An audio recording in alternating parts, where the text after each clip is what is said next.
Come out wherever you are. We have something for you too. A little present. Oh, Tim Tom! Look what I found. Well, hello. What's this? Damn, it is Donna's fat.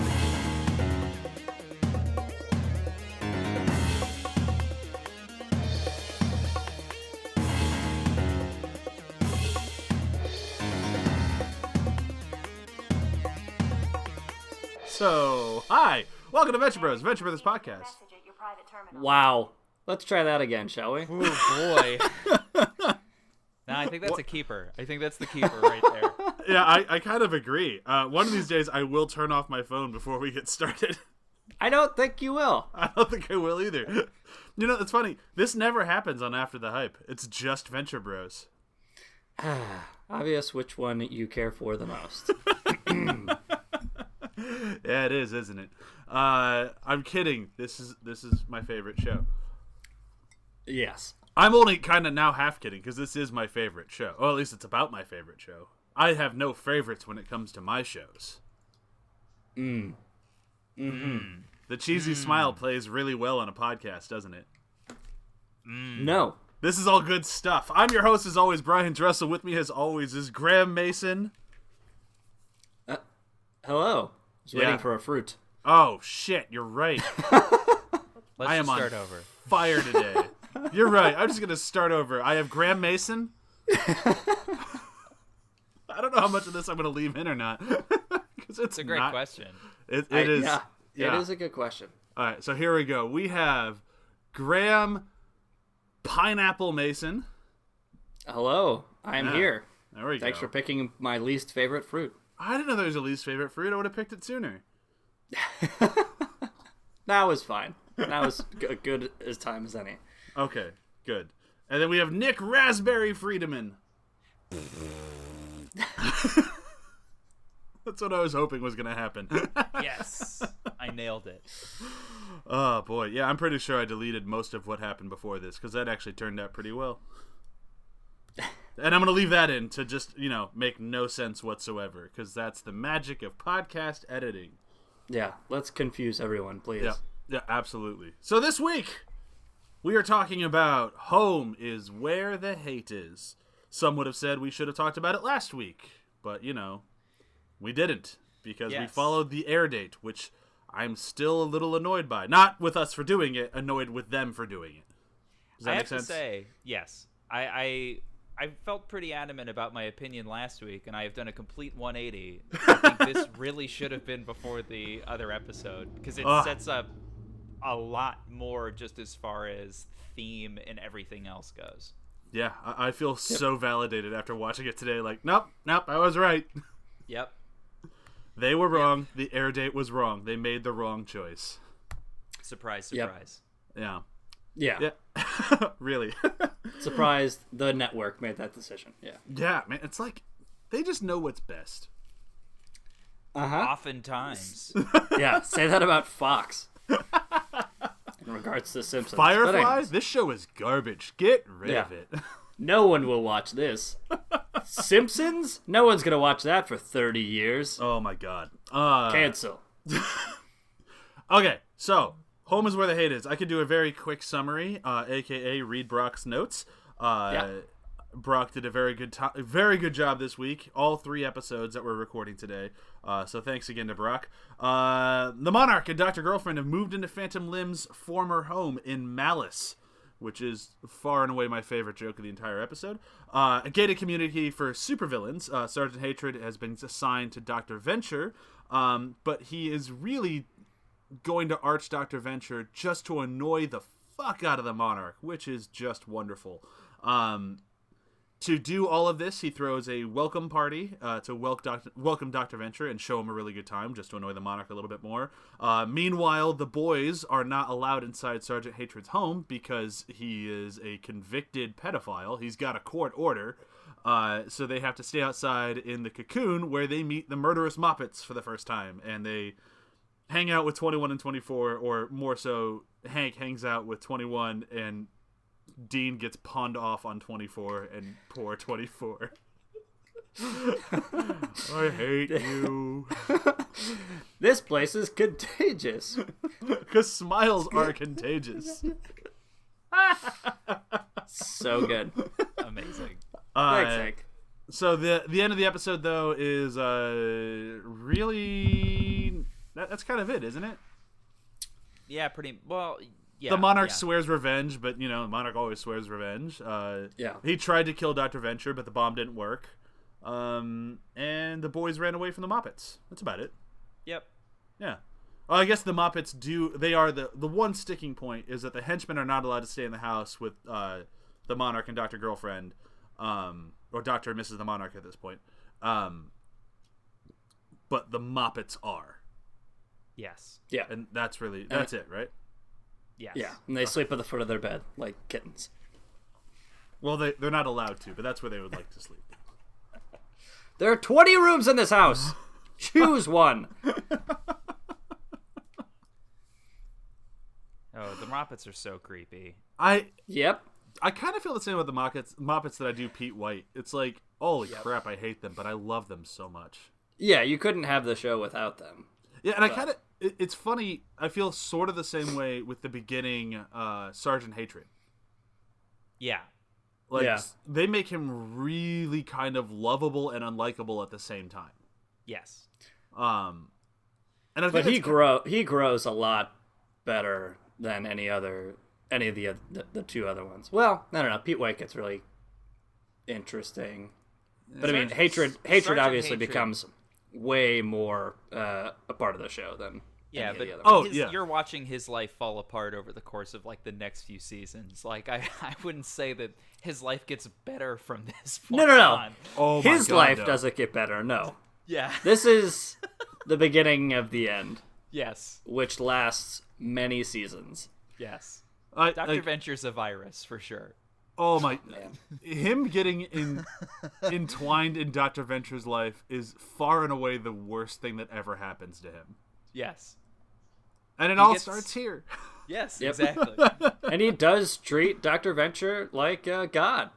Yeah. Yeah? So there's Except for when he shoots him in the stomach. Oh yeah. that. Oh God, those are rubber bullets. Wow, he does bruise easily, huh? 86, going- the non-lethal. We're going full Nerf on this one. Oh my god.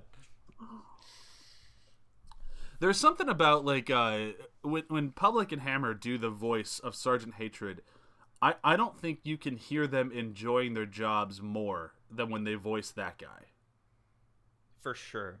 Like, I honestly think it's the main reason that he became such a big character, because he's so much fun to voice and to play as. Like, because he just says the most ludicrous, horrible stuff, but he's so likable.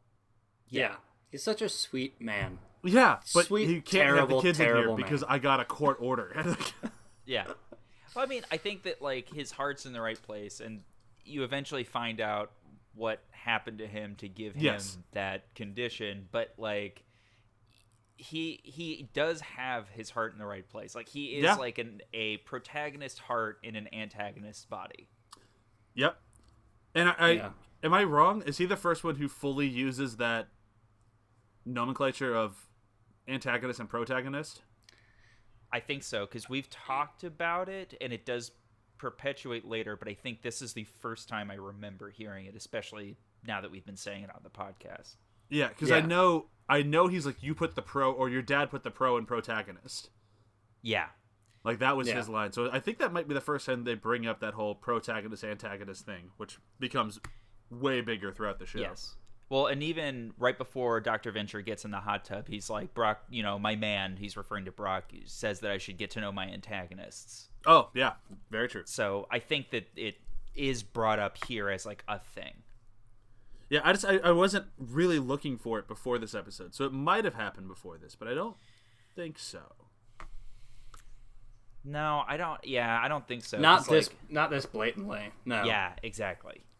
Yeah, because it's not like I need to get to know my supervillains or anything like that. Like, it is very blatantly protagonist and antagonist. Yes. Yeah. This is also Not good guys and bad guys. So Yeah. This is kind of weird, but I didn't catch this when I've watched this season multiple times before. For some reason, it never connected to me that they move into Phantom Limb's house. Oh yeah. Because it Really? doesn't look like Phantom Limb's house that we've seen in season 2. I mean, it does kinda. I mean, it's the same exterior. Same exterior, but it's a much bigger house than they imply in the scenes from before. You only really get to see bits and pieces, and it doesn't really... I could be completely wrong, but for me, it always felt like a different style of house from season 2 to season 3. I mean, I suppose it could be, but it might be that, and it might be just that we didn't really spend a lot of time inside the house with Phantom Limb, so we never got a clear look at it. Because we see him when he murders the guy. Yes. And we see him when Brok's in the house, but we don't really see it much more than that, do we? You see the hallway when he's doing the art deal. Yeah, but that's when he kills that guy. Yeah. And season 1 with... Isn't there a the party he divorce hosts? bit, or breakup bit. Oh, there is a party in the and Shadowman 9 episode in the beginning of this season. Yes. Yeah. You see a bit of it. I don't know. I mean, I have been watching a bunch of Venture Brothers recently, going through all the way through season 9, or season 7. You're in season 9? Yeah, I got advanced copies. You guys, man, lucky you're behind. I've been Thanks. drawing it myself mainly, but it's good. As long as it's good, that's all that matters. Lots of twists, let me tell you. When Jonas comes back, Again? So yeah, I can't remember what we've seen when, but I feel like we've seen a lot of his and now their house. Yeah, I just remembered too that he does have the house at the end of season 2 where he's like killing all the guys that the Monarch tried to break out of prison with. So maybe I'm wrong. It just, for some reason, it never occurred to me because I had such a big split in my head between his house before and his house now. Maybe it's just because you see more of it and it wasn't the way that I had fleshed it out in my head. I think that's I mean, you definitely probably see what more it of is. it. Yeah. Yeah, I think it's just that we didn't really spend a significant amount of time in it before that. I mean, they might have just been designing it differently. I mean, who knows? It could be different. It could just be this is what works better now. For sure.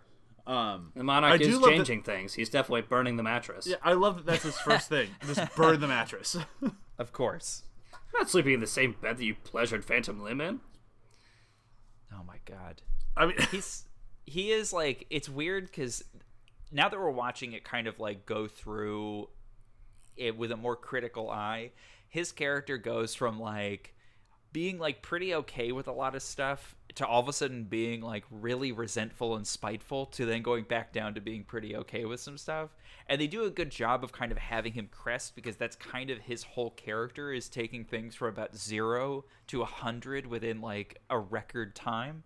But it's really interesting to watch it now because it's just like, obviously he does hate Phantom Limb, but he, for the previous episodes, he's been so focused on Dr. Girlfriend, and now we're back to just him hating everything. So it's like you get to see the Monarch be, which is why I think this episode makes more sense before the episode we did last week, because you get to see him go from being like very focused and a very kind of more grounded person with, trying to prove him and Dr. Girlfriend belong together, to being this like lunatic in this episode. I mean, yeah, he's definitely a lunatic in this episode, and it is. I think it's just, was he more reserved when he didn't have Dr. Girlfriend, and now that he has her, he just doesn't care anymore? Probably. Yeah. I mean, it so. kind of, it's very the Monarch. Yeah. I think he feels more empowered with her because she is an enabler for sure, but I think that she's also somebody who supports him, which is something that I think he needs. Yeah, but I'm not sure if I go so far as to call her an enabler, because she's also... She wants the best for him. Yeah. Whatever he thinks that is. So, enabling in that way. Sure, yeah. But when I think of enabler, like, I think she'd be, like, more okay with him henching, or arching, for Christ's sake, Dr. Venture. Yes. And she's more of an enabler, like, well, you are an antagonist, so that is what you should be doing, but... But with her current position, she can't do that. Yeah. But here's my slight argument. I guess what I'm trying to say is she sees the best in people, but often overlooks some flaws. So, for Sure. example, in the next episode, when she redesigns her costume and she hugs the Moppets at the end, she seems largely oblivious throughout pretty much the entire show that the Moppets are obviously into her. But, like, it overtly into her, and she's like, okay. It's a little more. I think at that point, it's a little more than that. She's like, Yeah, I love your new outfit. I love hugging you in your new outfit. Yeah, exactly. Okay, that's enough. But she doesn't. never- She goes. She doesn't Go say ahead. okay. She just kind of goes like, "That's enough." Like she doesn't like ever dissuade, which is I often find very That's weird. true. I find it weird because she clearly knows, but we'll talk about that next week. Yes. She knows. Yeah, But- it but- seems like she's but we like can even spin completely it- oblivious. So we can spin it into this week with just the whole, like, she wants Tim, Tom, and Kevin in the house. Yes. Yeah. Like, she definitely wants them. Like, she does not want the minions in the house, but she definitely does want them. So, like, she's aware that they're obsessed with her, that they are obsessed with her. I just don't think she cares very much. And I think that's a good point. I also think that, to be honest, in a new house and blah blah, I think that she trusts them more than she trusts any of the Monarch's henchmen. Yes. Absolutely. I mean, for And better at or this worse. point, and at this point, certainly more than. I think the one that she may trust the most would be 21, but nowhere near as much in the future, obviously. Yes. But right now, still very wary of all of the minions. Exactly. Yeah.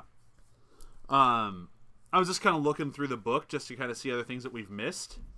And one of the things that I kind of guessed it when I was watching it, and I really enjoyed it. When they're going around the house of Sergeant Hatred's at the party, they came up with new villains because they were tired of seeing all the same villains from Tag Sail You're It. Like, they specifically designed new ones because they were tired of the old ones. I read through that this morning. I love Omega Ape.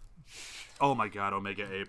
And correct me if I'm wrong, was Joseph in his amazing Technicolored Nightmare coat in the background at one point? I didn't pick up on that. I'm pretty sure you see him in one shot when they're walking around doing the name game thing. That's That's pretty amazing. I could be wrong, but I love that character's name so much that I'm always kind of on the lookout for him now. He's pretty great. Even Captain Sunshine is a character that I'm always like, what a silly name for a supposed like superhero. But they also have Omega Ape, so who am I to judge? And Plugface. Oh yeah, exactly. And Magic 8 Ball. You gotta Oh. love Plugface. I love Magic 8 Ball. So do I. Graham's the one who doesn't like him, right? Yeah, it's you. I mean, yeah. I'm trying to think, just kind of flipping through the book really quick, which is the most professional way to podcast.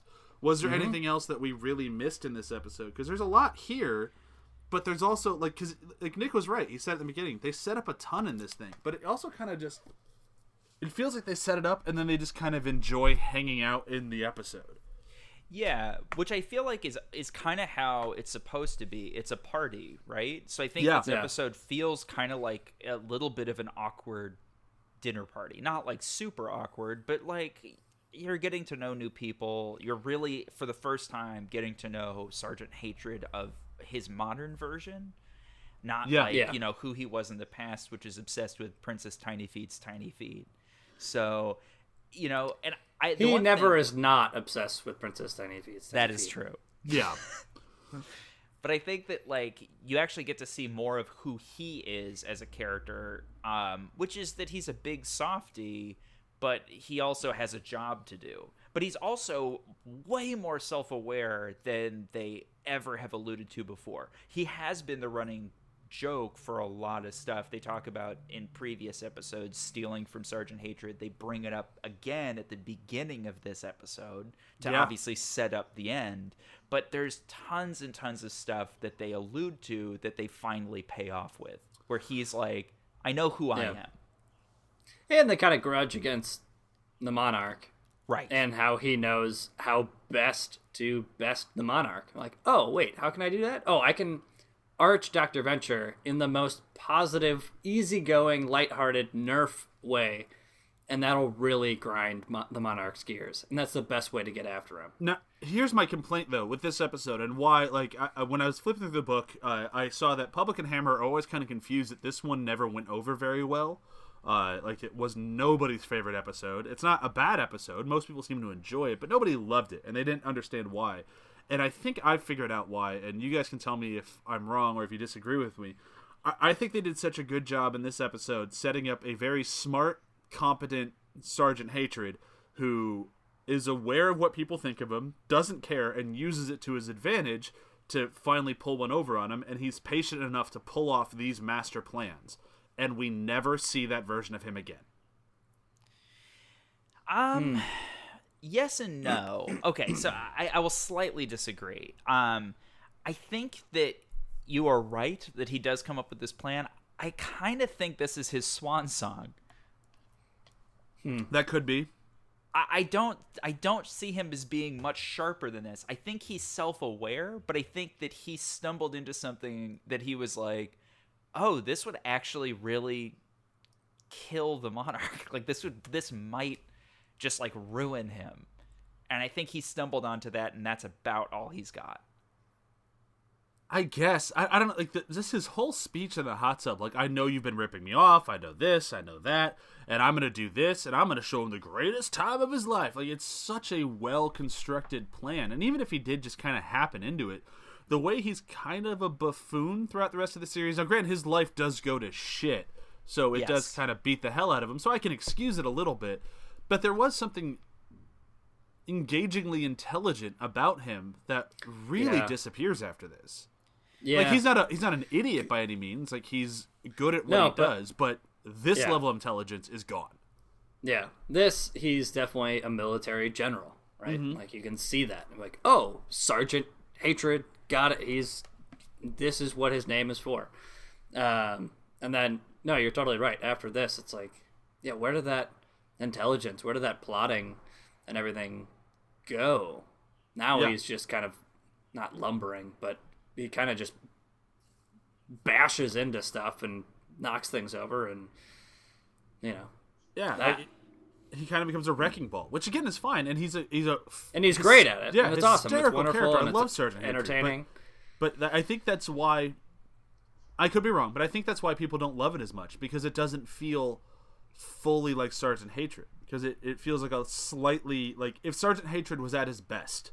Like, if this was a flashback, and this is why Sergeant Hatred is a well-respected villain, because he was that guy, I would buy it. And just as he got older and stopped caring as much and was just willing to just kind of have fun being an antagonist, it would make more sense. But since this is supposed to be him, and maybe Nick's right, maybe this is his swan song, and this is the last great thing he ever did. Yeah, now that we're talking about it, I think that's kind of it. Because he's like, I'm an old man. Yeah. He's been doing this forever, right? He's been, doing plots and sergeants and all this thing since the Monarch was young. Yeah. So it's like, so maybe this is it. Maybe he was trying to establish his name to the Monarch and be like, don't mess with me. I can destroy you if I want to.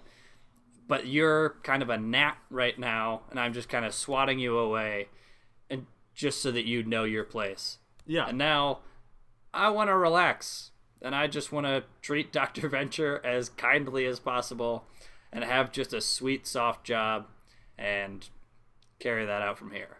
And that makes more sense for the rest of his, his downturn, unfortunately, throughout the rest of the series.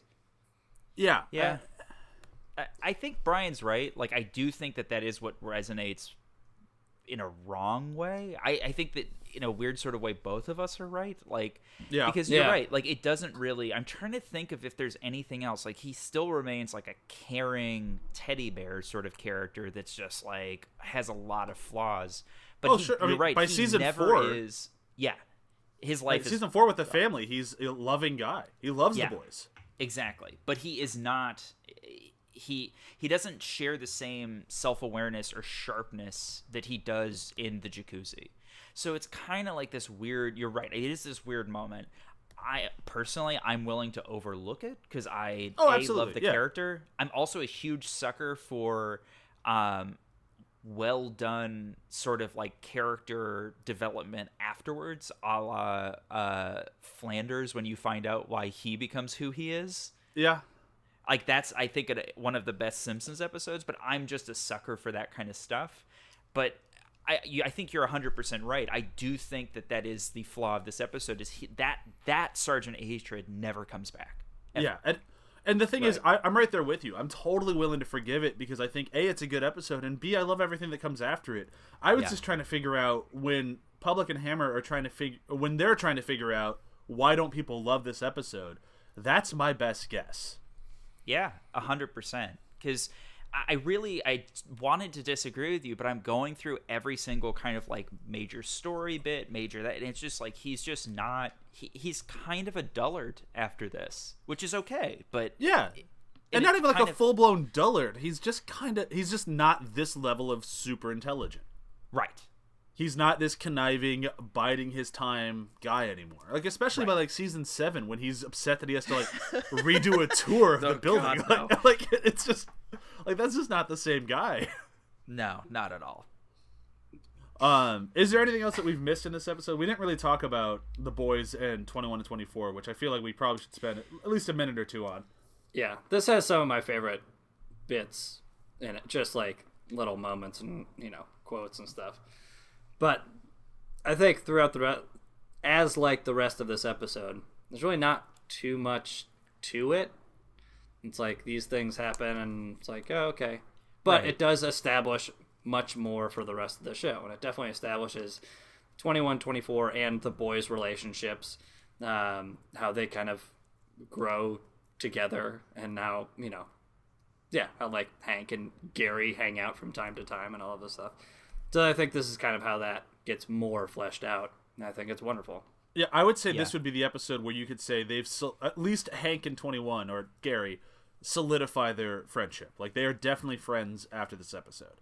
Yes. Like, they've been friendly before, and they've kind of hung out before. Like, they know who each other are. Like, I never fully believed. I want to say it was Jackson Public who said it was that Hank would never recognize 21. He'd always see him as like the fat one. I get that he's the creator, so it's probably his.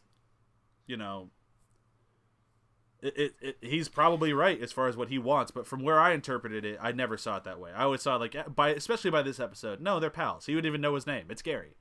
Right. Yeah. But I actually think that it's because of this episode that's the case. Like, I think that it's weird because what occurred to me in this season, it's the 3rd season that we're in, that like now things are starting to become permanent for the boys. Yeah. Like, I think that not necessarily within the concept of the show, but the way that they're viewing the boys is because beforehand with the clones and stuff, I think that they're building towards what ends up happening with the clones. We're going like, well, they need the boys to have like kind of a permanence of like, oh, they actually start to recognize the henchmen. They actually start to do these things that make a difference. They actually get a friend in Dermot in the next episode. Yeah, I'll use that term loosely, but but like there's these things. I think you're right. Is that I never viewed it that way either. But I think at this point is where they start to become like pals and they actually start to see each other. I would say before this, he would have like when they got paired off with them, Hank would have known who 21 was. He might have known him as the fat one at that point. Yes. But from this point on, he would know him either as 21 or Gary. 100% agree. Yeah. And I think it's mostly because he's willing to play with him. Like 21 doesn't have anyone willing to do anything fun with him. Even his best friend always just kind of calls him a nerd. Yes. So he meets Hank, and Hank isn't just kind of ready to play. He's encouraging it. Like he's an enabler. He encourages all of 21's like stupidest ideas. Exactly. I may have used the wrong term. Hank is an enabler. Like I love at the end of this episode where 21 is just like, you didn't have to get naked, and he's like, I mean, I just saw you guys doing it, and you're just like, oh, Hank, you're. And I was like, water slide. I don't know. That's just where my head goes. Amazing. But like, I love that like Hank is so smart and loves his brother clearly, but he's smart enough to know like, oh, let's fuck with 24 and pawn off Dean on him. Yes. And like, I like that we didn't see that scene of them getting Dean ready, and you could just tell that like Dean's like, ooh, I could do that. Yeah, like Patch Adams. Like, yeah. Oh, Dean. I hate you. And then when the Moppets show up, though, what did I do? What did you do? Oh, amazing. Yeah, like I love their B story is, I would say, one of the stronger B stories of this season, because it's just it's nothing. The story is nothing, but it's just their chemistry. The henchmen and the boys is so funny. For sure. Yep. All right, should we get into our absolute favorite gut-busting, hilarious moments of the episode? Yeah. Let's do it. Mine, since we were just talking about it, it reminded me of it. I have to go with the boys and the 2124 when they start discussing the sounds of Pac-Man. Yes. Just for some reason, them going like back and forth of like, no, Pac-Man's like, wah, wah, wah, wah, wah, wah. No, that's only when he dies. Otherwise, he's like, wah, wah, wah, wah, wah, wah. It's like the worst way to try to hide is to try to loudly imitate Pac-Man. Yeah. Meanwhile, Kills me every 24 time. is freaking out, trying to figure out where that sound is coming from. Yeah, where the sound's coming from, and currently bleeding internally. Yeah. Yeah. Oh my god. Oh boy. Mine's also from just after that moment when the explosive device fails on Venture's the base of his spine. He's like, sorry, gentlemen, that must have been all that shrimp. And then you see 21 run past in the background, and be like, help! The shrimp have knives! Oh, that's amazing. I also love how the shrimp is like a running gag in the episode. Like at one point, the Monarch just screams that Venture's eating all of the shrimp. Like everyone's really hung up on shrimp in this episode. Oh, it's a good episode. So mine is okay. So I want to say my favorite moment is the speech that Hatred gives in the hot tub. I just think it's amazing. I think it's so good. So I just wanted to say that because I think I wanted to make sure that people understood how great it is. But mine is the bit right before all of our favorite bits, which is when 24 is like, I think I ruptured my stitches. And it's just like, oh, that's a callback to the first episode where he gets stabbed to death almost to death, by the Moppets after pouring Gatorade on them. And I was like, oh, what a weird callback. I never recognized that that's where that was from. Yep. Poor 24. Oh my God. Poor guy. I do also want to mention where Brok was watching that PBS special. Oh my god, how did I forget that? I want to see him shoot that crossbow. The thing's huge. I love that bit so much because I've definitely been Brok in that thing. Like, no, we have to go do the thing. Yeah, but PBS special on crossbows. But they're gonna fire the crossbow. This is, I think, my favorite season of Brok for sure. Yeah, I love Brok when he's kind of like, oh, my job's kind of done. Yeah. Yeah. Like, unemployed Brok is the best Brok. Seriously. All right, let's move into plugs and say goodbye. And then next week we get to talk about my favorite episode of Venture Brothers. Full stop. Listen to After the Hype, athpod.com, where you can find this show, that show, and Samwise. And coming up, a dogs podcast. That is the title of the show. I am so excited to be bringing this show out. It's going to be a lot of fun. It's a movie review podcast, kind of what we do, where we're going to be talking about movies with dogs in them, where the dogs are the secondary characters, but we're going to review the movies as if it's from that dog's point of view. Emily Blake from After the Hype is going to be front running the show. She's got all her gear. She's going to start doing it. It sounds fantastic. She has about 100 movies already prepped, so we have a ton of episodes ready to be recorded, and I'm very excited for it. I don't have an exact start date for it, but it should be coming up within, I'd say, the first quarter of next year. Probably in the front half of that first quarter, but very soon, and I'm very excited. That's it for me. Graham, Nick, anything to plug? Nope. Same old. Play Assassin's Creed. Yeah. Play with Graham's beard. Yep. Sure. If you ever see Graham, you now have permission. He just said sure. Shove your hands into his beard as hard as possible. He just gave permission. Nick, you heard it, right? Loud and clear. Perfect. All right, so thank you everyone for listening, and bye. Bye. Bye.